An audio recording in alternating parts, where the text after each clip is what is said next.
Hello friends, welcome to my YouTube channel. तो देखिएगा, एक बहुत ही इंपॉर्टेंट प्रेस नोट है मिनिस्ट्री ऑफ फिनांस के तरफ से, ठीक है। और ये प्रेस नोट है हमारे इनकम टैक्स के बारे में।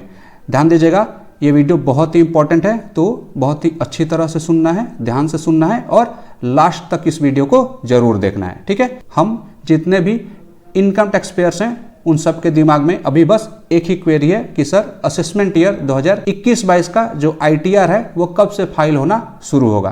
तो इस वीडियो में ये भी क्लियर हो जाएगा और हम सबको ये भी पता है कि अब ITR फाइलिंग के प्रोसेस में बहुत ही चेंज हो गया है। जैसे कि हम पहले जो एक्सेल यूटिलिटी से अपना ITR फाइल करते थे उसको बंद कर दिया गया। अब हमारे पास जेसन यूटिलिटी होगा ITR फाइलिंग के लिए भी, जैसा कि GST में होता है, ठीक है। तो ये सब चेंजेस हैं और भी कुछ इंपॉर्टेंट बातें हैं। तो आइए स्टार्ट करते हैं। क्या बोल रहे हैं, यहां से देखिए कि हमारे पास प्रेस नोट आया था 20 मई 2021 को, और इसमें क्या बोल रहे हैं, the income tax department is going to launch its new e-filing portal www.incometax.gov.in on 7 June 2021। मतलब कि इनकम टैक्स डिपार्टमेंट अब ITR फाइल करने के लिए एक नया पोर्टल लॉन्च कर रहा है जो कि है www.incometax.gov.in। हमारा पुराना पोर्टल क्या था, इनकम टैक्स इंडिया e-filing.gov.in। अब वो बंद हो रहा है। बंद हो रहा है का मतलब ये नहीं है कि वो खत्म हो जाएगा, वो भी रहेगा, क्योंकि आपने वहां अपना असेसमेंट ईयर 2020-21 तक का ITR फाइल किया है। लेकिन असेसमेंट ईयर 2021-22 से जो ITR फाइल होगा वो होगा इस पोर्टल पे, मतलब कि हमारे नए पोर्टल पे। और ये पोर्टल लॉन्च हो रहा है 7 जून 2021 को। इससे एक बात क्लियर है कि 7 जून 2021 से ही हमारे असेसमेंट ईयर 2021-22 का जो ITR फाइलिंग है वो स्टार्ट हो जाएगा। क्लियर है, पहला जो डाउट है वो दूर हो गया। अब क्या क्या इंपॉर्टेंट बातें हैं ये भी देख लीजिए।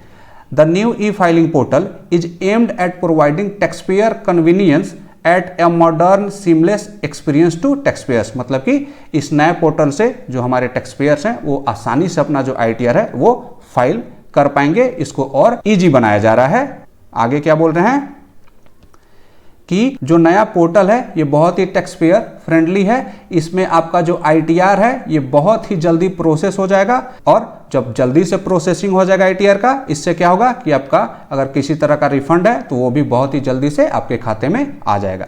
आगे क्या बोल रहे हैं कि एक ऐसा सिंगल डैशबोर्ड तैयार कर रहे हैं जिसमें आपको किसी भी तरह का इंटरेक्शन करना हो डिपार्टमेंट से, या फिर कुछ भी अपलोड करना हो, या फिर कोई भी पेंडिंग एक्शन हो, वो सारा एक ही जगह हो जाएगा। सारा फॉलोअप आप एक ही जगह कर पाएंगे। बहुत ही अच्छा।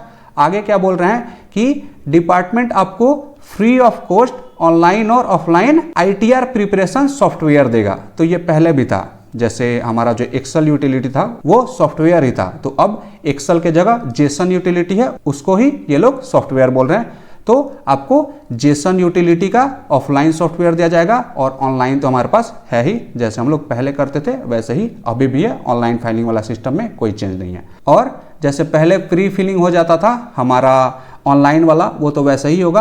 अब ऑफलाइन मोड में भी आप प्री फिल कर सकते हैं अपना बेसिक इन्फॉर्मेशन। इसके लिए हम लोग पीछे वीडियो देख चुके हैं। सिंपल सा प्रोसेस है।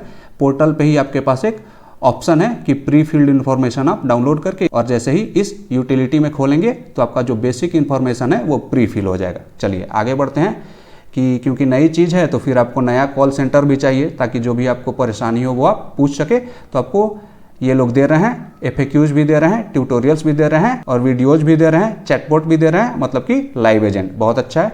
आगे बोल रहे हैं कि डेस्कटॉप वर्जन के साथ साथ ये लोग आपको मोबाइल ऐप भी दे रहे हैं, और जल्दी ही इस मोबाइल ऐप को बहुत अच्छे से बना दिया जाएगा, ताकि मोबाइल ऐप पे ही आप सारा काम कर पाएं।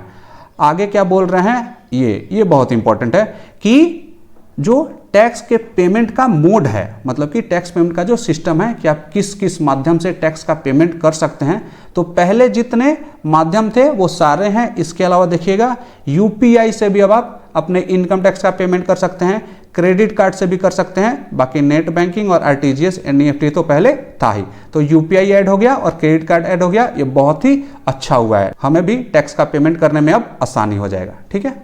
आगे क्या बोल रहे हैं, अब आगे बोल रहे हैं कि क्योंकि नया पोर्टल लॉन्च हो रहा है तो पुराना जो पोर्टल है ये 6 दिन के लिए काम नहीं करेगा, बंद रहेगा। बंद रहेगा मतलब है कि उतने दिन के लिए, केवल मतलब 6 दिन के लिए बंद रहेगा, बाकी फिर एक्टिव हो जाएगा पुराना वाला पोर्टल।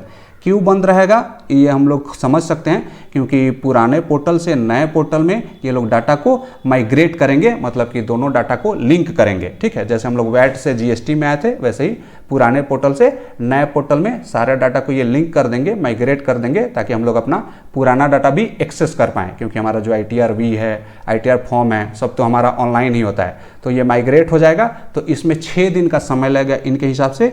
1 जून से 6 जून तक जो पुराना वाला पोर्टल है इसको आप एक्सेस नहीं कर पाइएगा। ठीक है, और 7 जून से आप दोनों पोर्टल एक्सेस कर पाइएगा, पुराना भी नया भी, लेकिन जो असेसमेंट ईयर 21-22 का फाइलिंग है वो आपके नए पोर्टल पे ही होगा। अब आगे देखिए, आगे बोल रहे हैं कि जब ये 6 दिन बंद रहेगा पोर्टल, तो हो सकता है किसी किसी का कोई कंप्लायंस का डेट, चाहे किसी भी तरह का हियरिंग का डेट इसी 6 दिन के भीतर पड़ जाए। तो इसके लिए बोल रहे हैं कि अगर ऐसा होता है कि आपका किसी भी तरह का कंप्लायंस का डेट 1 जून से 6 जून के बीच में पड़ रहा है, तो उसको हम आगे बढ़ा देंगे डेट, और वो डेट आपका हो जाएगा 10 जून या फिर उसके बाद। वैसे ही बोल रहे हैं कि बहुत सारे पोर्टल हैं जिनको कि पैन का वेरिफिकेशन करने की ज़रूरत पड़ती है इनकम टैक्स के साइट से, तो उनको इन्होंने इंटीमेट कर दिया है कि भाई हम 6 दिन के लिए बंद रहेंगे, तो आपका जो भी वेरिफिकेशन वाला काम है या तो पहले कर लीजिए या फिर बाद में कर लीजिएगा। ठीक है, ये जाहिर सी बात है, जो भी बैंक्स हैं हमारे, या फिर MCA का साइट है, या फिर GST का साइट है, या फिर CBIC है, DGFT है, ये लोग पैन का वेरिफिकेशन करते हैं रजिस्ट्रेशन करते समय। ठीक है, ये इनका आंतरिक मामला है, लेकिन हमें भी ध्यान देना है कि इस पीरियड में हम किसी भी तरह का GST का रजिस्ट्रेशन या फिर JEM पोर्टल या फिर DGFT के पोर्टल पर रजिस्टर नहीं कर पाएंगे, क्योंकि पैन का वेरिफिकेशन होगा ही नहीं। तो आप भी या तो पहले कर लीजिए या फिर बाद में कीजिएगा 6 जून के। आगे वही बोल रहे हैं कि अगर आपका कुछ भी काम ऐसा है तो आप 1 जून से पहले कर लीजिए या फिर 6 जून के बाद कीजिएगा। आगे क्या बोल रहे हैं कि पेशेंस रखिए, तो पेशेंस तो हम रख ही रहे हैं, अप्रैल पूरा पेशेंस रखा, मई में रख ही रहे हैं, और फिर 6 जून तक रखना ही है, 7 जून से सब क्लियर हो जाएगा। ठीक है, तो आई होप कि जो एक बहुत कॉमन क्वेरी थी हम सबकी कि ITR कब से फाइल होगा, असेसमेंट ईयर 21-22 का, क्लियर है कि 7 जून 2021 से शुरू हो जाएगा। बाकी जो भी बातें हैं उन पे ध्यान देना है, नए पोर्टल से अब अपना ITR फाइल करना है बिल्कुल नए तरीके से। जो भी नया तरीका होगा और कोई भी परेशानी होगी तो उसके लिए मैं समय समय से वीडियो अपलोड करता रहूँगा। तो अगर आपको मेरा वीडियो अच्छा लगा तो इसको लाइक कीजिए, मेरे चैनल को सब्सक्राइब कीजिए। Thank you for watching my video.